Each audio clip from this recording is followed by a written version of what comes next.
go, so in theory we should be in for a very good game between OG and Gambit, game number 1. My thanks. Lineup's going to be able to play with a ton of tempo here. OG is going to need a big performance from No-Tail influencing the lanes. So you get a fast tempo, you have Doombringer as well with crap tons of money. If they can actually get this kill onto Hawk very early on, the extra bonus damage is there, and that will be first blood going to the Monkey King, who is in that support tower.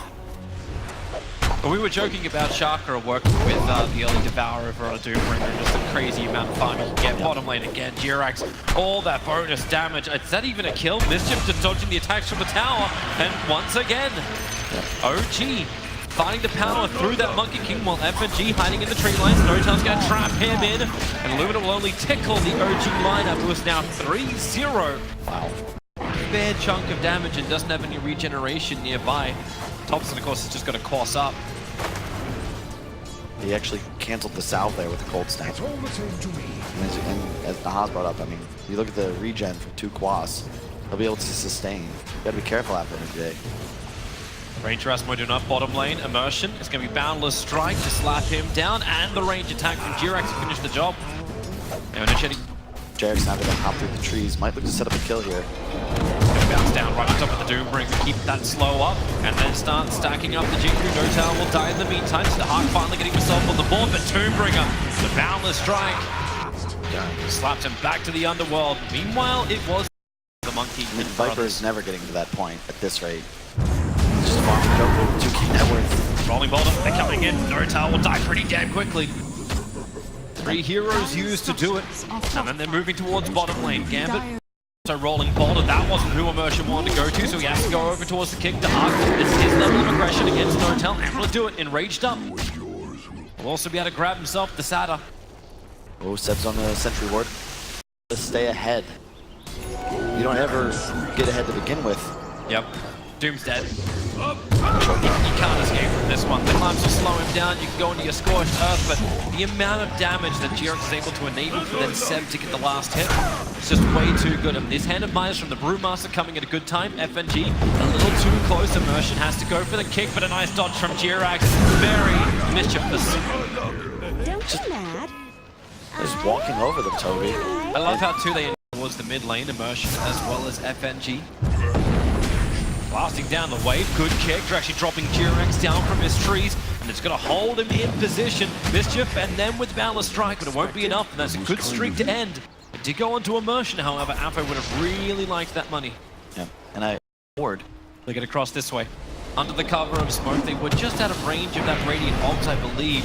Meanwhile, up on is coming in, the Will-O-Wisp. FNG goes up towards the air and he'll hit the ground. But on bottom lane, this is where the rebuttal is going to be. A quick Doom out, Brewmaster, no split available, and with the Magnetize, No-Tail's also on the run. The Hawk trying to buff himself up, looking for that big fight in. No-Tail turns quickly, but is there going to be enough damage? The Hawk still going underneath the tower, combining with Immersion. So it's a 2-for-1 trade-off. Seb actually died for that. He had Thompson. a ward. TP's in the bottom lane. He has no ult. Puts down this full Spirit Vessel, and you're right, no ultimate, and he's actually got the money. He hasn't spent it yet, but he can buy a Blink Dagger if he dies right now. Actually, he doesn't want to. One charge will give him some life. Still hasn't bought that Blink Dagger. The Hawk going to be efficient. ILTW, vision up the hill. They know that definitely Blast connects. 55 HP, and they find the kill. He'll buy the Blink Dagger, so they will not be delayed that timing of the critical lineup. Immersion will die himself as well on that bottom lane. 4 heroes from OG rotate over. You've got a little bit to work with, because the alacrity of Thompson is giving ILTW the damage, but Immersion, he's going to come over. No-Tail's very close. They start off with a kick already. No-Tail down to half-life. FNG wants to get a position so he can actually get something out. Will-O-Wisp be off cooldown in 3 seconds time.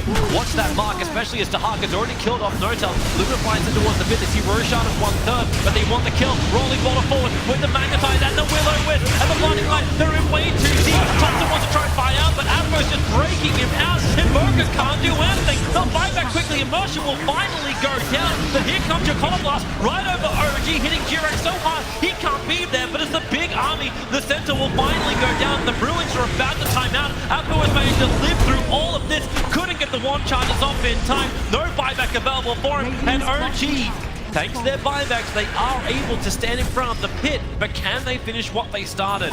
They're going to try. They spent their advantage on that buyback. They need this Aegis, as you said, to make this value. Keeper of the Line's gonna be ready again. The Cotter Blast is coming in. You got the Blink Dagger on the Earth, so they're gonna get some extra information. It hits pretty hard. Jirax and ILTW, they're low. And ILTW, he's already got the open slot. It looks like it will be there, Roshan. Another Cotter Blasted. Man, that's a very, very low. Don't get bashed. ILTW, but they have the Aegis of the Immortal. This of OG. They're able to push mid in the meantime. TP's coming in. Already got Nether Toxin down. Lock him in. Rod of Atos. Brewmaster can't go anywhere. Quickly deleted. And Notel will be the follow-up. Viper is just doing the work. A double kill for him. You said so far. Apo's had some issues, but during that whole fight around the front of Roshan, he was... Sorry, Thompson's the only one who's got the balls. He's juggling them, but he'll have to juggle them pretty well to survive bottom lane. The silence turns on, and Invoker, man, he's in so much trouble. A push back, but it won't help. It disarmed Ursa. He'll still get the clap. The damage is available. Will be the Doombringer to bring down the Infernal Blade and kill off the Sentry Ward. He's walked in while the rocks come down, but he's out of range of the Sentry Ward. Is that dust ready? Yes, it is. So Thompson revealed that they can't keep the attack going, or can they? The rolling boulder forward. They burst on each other. Immersion and Jirax. Jirax will have to pop back down again. The Magnetize turns on an Immersion. He needs to get the hell out of here. Rolling boulder up and away. TP scrolls available, but as you said, on bottom lane. Champions has already gone down. The defense is there, but it's top where the TP out is just in time. Smoking 4 wards. FNG. He might pop this, he will. Nice positioning, this is good 5 support play. Yeah, they're picking out, they know he's in the tree lines. Quick observe ward being planted down and the jump up, so FNG break the smoke. Oh, hello, Immersion. He TP'd it was a tier 2 tower. Apo trying to find Thompson. He's battle against Thompson. Nether Toxins are absolutely everywhere. And now Doom's going to arrive. He gets the Doom over on the Phantom Assassin. And Thompson just locked down in the back line. The Hawk going to work with Immersion. The Will-O-Wisp giving Apo a little bit more space to get back and to pop off the Greaves. These Ruling Control hasn't done enough. They may be able to kill off the Phantom Assassin. Yeah, you bet. The Hawk with a double kill. Looking for a triple. Seb, he's gone back into his normal Brewmaster. And that is nowhere near as strong. Down he will go. And I just criticized Gambit. Still some mistakes here and there. Challenge on top lane. Oh, the perfect king. Jirax falls from his perch and the king has been dethroned. Dead for a very long time. Roche is up. It's up that one. Stop creep. Checks the status of it all, but it's already a little too late. Sentry wants it down. They see the Doombringer. That's going to be a big hurt. They need to ensure that's why he just PKPs. So he can still get that Doom up looking for the target. ILTW will be the one trying to represent. But it's a Will-O-Wisp creating a little bit more space. Immersion. Maybe he can get away with this. One more second. He can Rolling Boulder away. No, that won't happen. It's a big Magnetize. Heavy damage. And they move towards Afro. Jirax into the Wukong Smut. They want a better position to fight. And that's able to enable it. Afro, he's still got so much life. Still got so much regeneration. They've already lost the enchantment. But OG are pressuring forward.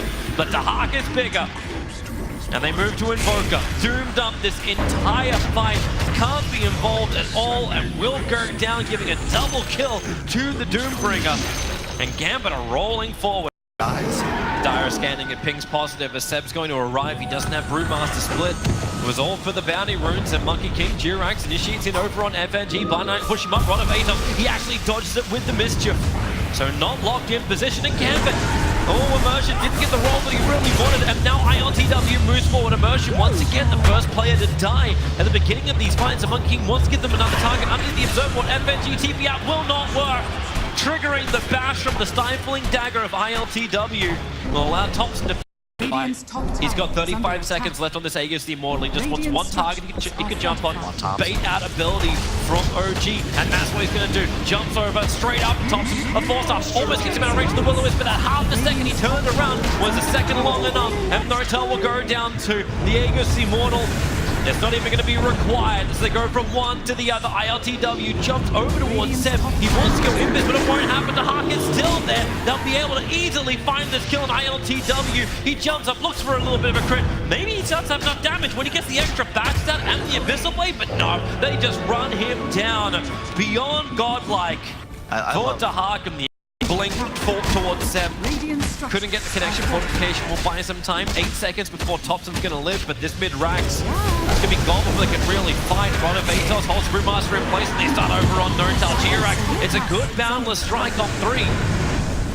No reason I say it's good as good. It creates enough space as Gambit look for the kills. They didn't get one, so they have to back up and not take the tier 3 tower. But that's why they just pull out, reinsert, go for the tier 3 tower. But they don't get what they wanted. The BKB being blown from Dahak. In position. Like, what are you going to do? You're going to TP back into your base now? Double catapult waves coming through mid. They still want to fight, but they're coming underneath the dire observe ward. Seb reveals himself, ILTW as well, and they saw the smoke. And here we go. Dahak finds his target. Overwatch ILTW gets the chain bashes onto the PA. PA is instantly deleted. They can go up for the other kills. Nortel outside the base. The stuns are out.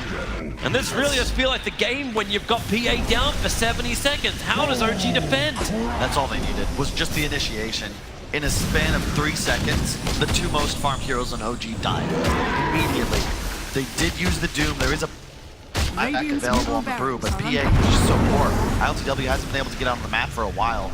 And I think if you're Gambit, you just methodically start killing structures. Yep, take out the mid, move towards the top. Middle Can't claim the bottom, mainly because the creep wave is out and the tier 2 tower is still available there. Impressive showing, really, from Gambit. Remember, this game at a point was tied at 12-12, and it looked like OG was in a dominant position. But since then, 15-4, this kill score. I'm interested to see how long before Jirax wants to come back. They just accept the fact they've lost 2 lanes of Rax. Jirax has a rapier queued up, and he's currently farming on the dire side of the river.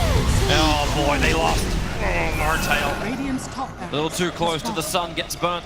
And I think after this game, throughout the rest of this, right at that moment, and Forge Spirit's gonna scout it out. They need this. They need this so quickly. Alacrity buff up on PA. They need every single crit they can get, but here comes Gambit, looking for the defense.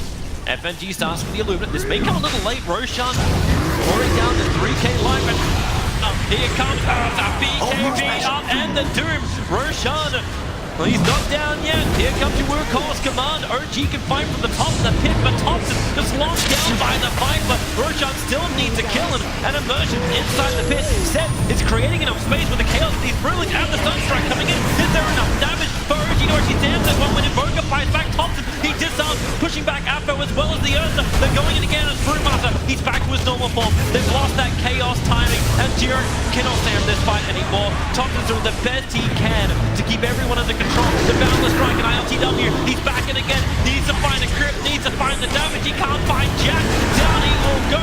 Jirac, he's the man doing more work than anyone else in this fight, but finally hits. Seb will join him as well, and that's Thompson and PA dead for so damn long. There's just too much control. Brew cannot blink away, cannot get away.